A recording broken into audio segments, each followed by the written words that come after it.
Hello everyone and welcome to our first introductory video. Here we'll be shooting in Bhagatram Vidyapith's studio to help you learn while you are at home and tackle these results. Among these results, what you can do is go to the first option and download the Cambridge app. This app will help you stay at home, learn and be updated with all your academic activities. After downloading the app, you will have four options. The four options are pretty simple. You can click on the first option, get all the content that is available online right at your hands. While in the classroom, you have the option to interact with just one teacher.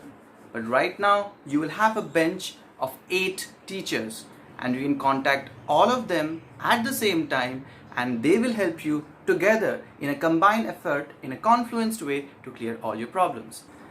To make this go strategically and to tackle the number of the doubts coming at the same time, what you can do is study the content, prepare your own notes, and then get a suitable time from all the teachers.